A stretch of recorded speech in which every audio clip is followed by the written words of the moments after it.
Hello, welcome back to another video. The new league livestream is fast approaching, and I've been slacking, so let's quickly talk about the two remaining manifestos before the livestream announcement, which is tomorrow, because then we'll have lots more to talk about. So let's start with the Altar Manifesto. The short and sweet of it is that this is Nerfs, but it's not all bad. Just like an onion, it might sting at the beginning, but when you cook it, it's nice and sweet, plus all those layers.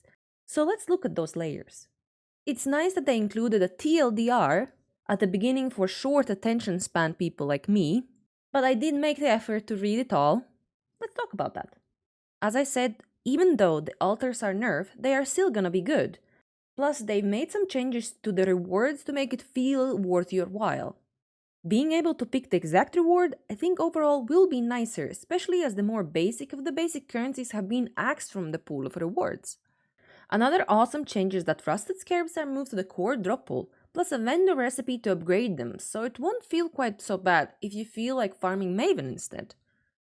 Previously, stacking both Wrath of the Cosmos and Eldritch Gaze gave you so much loot, and extra monsters in maps that farming for Maven felt like you're losing out on so many potential drops for a very small chance to get something really amazing from Maven.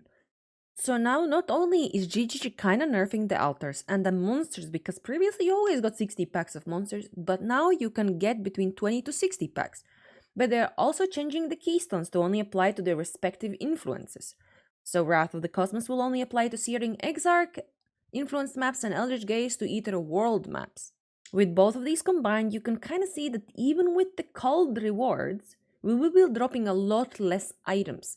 That also includes Embers and Ichors, which you could get a lot of. On the other hand, I personally think that the altar nerfs are good overall, especially because players would super stack their maps. Maybe you see other people doing it and you see all the loot, so you want to get it yourself. But you're not prepared to face the danger. And you would pick both keystones, take all the altars, get like 5-6 stacks of Wrath of the Cosmos, and wonder why you're so squishy or dying all the time, not having a good time. So with these changes, I think the gameplay loop, even with the less rewards, is gonna be smoother.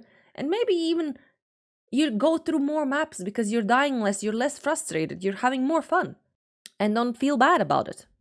Another change about Wrath of the Cosmos is the redesigned keystone, which only modifies the altars which have gotten the additional upside and increases the downside on those altars only, which is pretty fair. So if 50% of the time you have a chance to the upside, then only those altars which will have this upside will have the downside increased.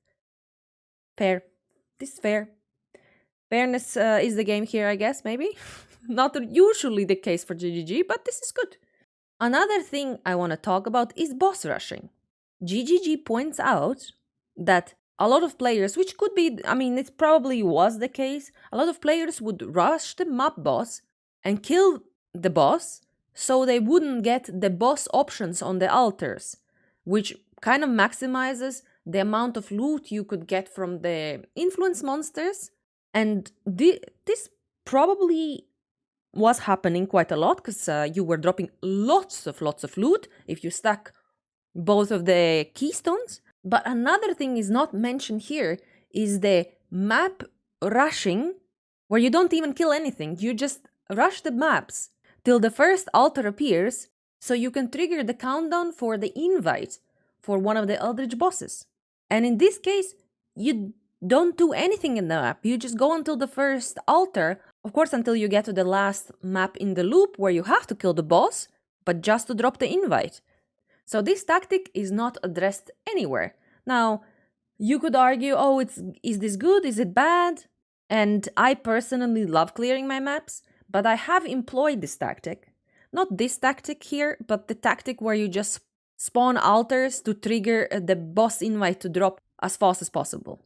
Let me know if you guys are employing one of these tactics. Now, this boss rushing tactic they're trying to solve by improving the rewards from killing the boss with altars chosen for the boss rewards.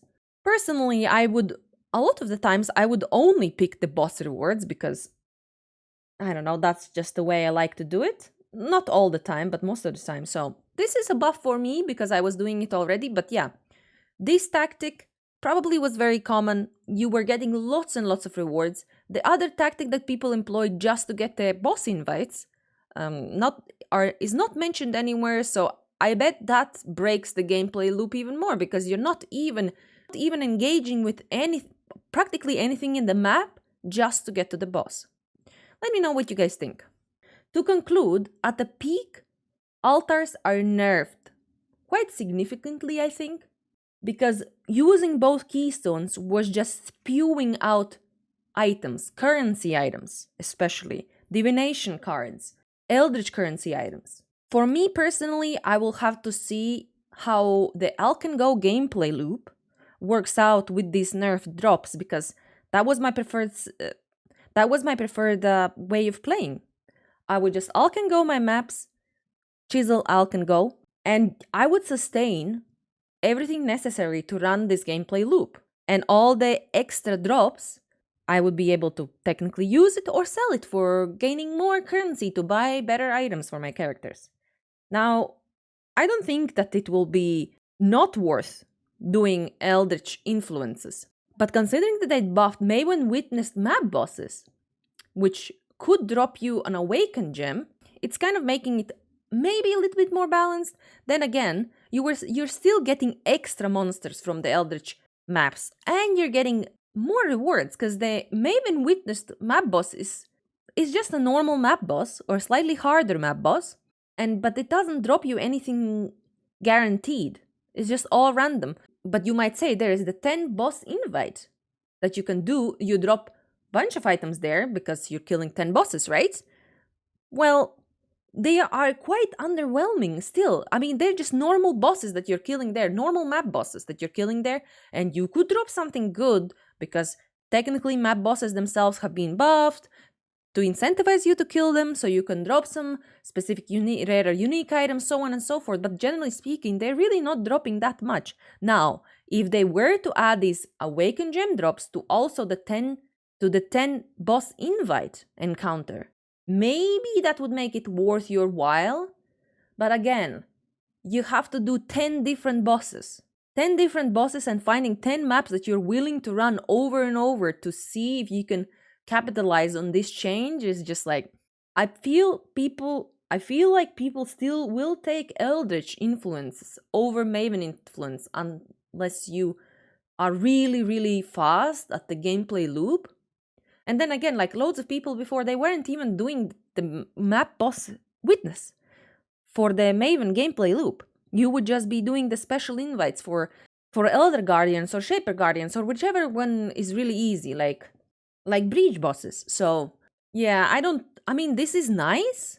This is nice that they added this, but overall, even with the nerfs to the altars, I think Eldritch influence farming is still gonna be the way to go for, especially for Altar Go gameplay loop. Again, just because you're getting a bunch of extra monsters and a bunch of extra drops from these monsters, potentially. Right, next on the menu are the curse changes. Right off the bat, this actually feels like buffs because of this. But until I see patch notes, I'm not completely sold, and here's why. Because hidden monster penalties against curses have been removed, in vacuum this seems like an insane buff, right? It didn't make much sense that the monsters you needed the curses against the most were the least effective against those monsters. But let's take our tinfoil hats, put them on, and think about this. What if GGG gives us what seems an insane buff, but then buffs boss life and defenses? So in the end, we kind of only come marginally out on top? Or we're actually back where we started, except the curses now are less effective against normal monsters. So just regular mapping situation.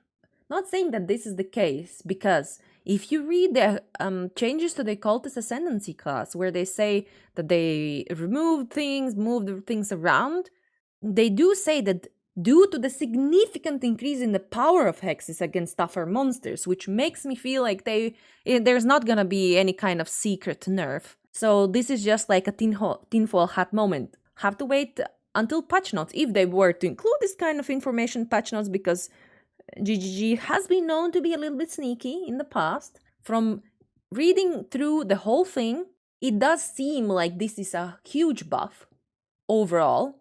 I'll reserve my judgment of this until I see the patch notes. Another thing that is getting significant change, or basically removal, is the Doom mechanic. I personally didn't have a chance to play with the mechanic, but what I gather from more informed players is that the skills that use Doom will be slightly worse, and it is mentioned by GGG. And it is mentioned by GGG that the skills that were using Doom will be buffed to offset this change, but the ceiling for them is not going to be quite so high. Then again, if these skills were really, really good before, and now they're just going to be really good, does it really make such a big difference for a more streamlined way to scale the damage? I don't know. Let me know if you were planning to play this as a League starter. Are your plans changed because of this? Let me know. GGG also revealed a new unique item that seems pretty good, pretty interesting, and an improved Heretics Veil. Well, I say improved, that this seems like a buff on the surface, but they have nerfed almost every source of automated ways to cursing monsters. So like Blasphemy, Hex Touch, Curse on Hit, Rings, Implicit, so on and so forth. So before we know exactly what is the penalty for Blasphemy and Hex Touch, which is going to be less curse effect at all gem levels, whether this is going to go down from levels of the gem, again, we'll have to wait and see. But it all depends on what this value is, because considering that they are buffing, well, considering that the curses overall get a buff because this hidden penalty is getting removed, even with this nerf, these options might still be really good against these tougher monsters. So it will be nerfed against normal monsters, because also that's what GGG wants. But for tougher monsters, this might still actually come out on top, and you still have an automated way to apply your hexes. Also, there will be curse effect nodes on the skill tree. So you, for sources like on hit rings, which get their increased effectiveness mod removed, so you basically apply level 1 curse, with these curse effects nodes on the skill tree, you might still get either back to the same values as you had before, and overall on bosses you're coming out on top, or you even get more than you had before if you invest in it. Obviously there's like opportunity cost and all that good stuff. It all depends on how this works out, and there's no hidden stuff, right? But yeah, this might still be quite as good. Plus automation is like saving your wrists, saving your hands. I can't get better than that. Also, we have to keep in mind that a lot of hexes will receive rebalancing, and they mention vulnerability and despair as the prime example, well, where they will receive balancing on the nerf side, because apparently they were really strong at level 1, so you didn't mind having the automated way applying them because they were really powerful. Again, we will have to wait and see until patch notes, but maybe some other hexes will receive buffs because of this. So a level 1 version of the gem is gonna be more powerful than it used to be. So again, maybe the curse on hit stuff is not nerfs. I mean, the nerfs to the curse on hit effectiveness is not gonna be quite as bad as it looks on the surface, I guess. Overall, as a result of all these curse changes, hex changes, Cultist Ascendancy got a little bit of a touch-up, where they're removing the increased curse effect, which they are moving on the core skill tree, so it's still available for cultists. And they're removing Malediction from the Malediction notable, which will subsequently get renamed. As is mentioned in the Manifesto, technically, because the curses against tougher monsters are receiving such a huge buff, these notables should still be very strong, and the explosions are still there, so we're still good, right? We're still good.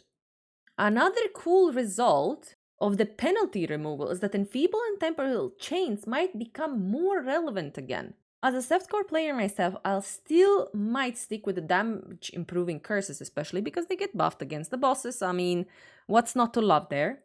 But these might make a big difference in survivability now, and maybe worth picking up to round out your defenses on your character.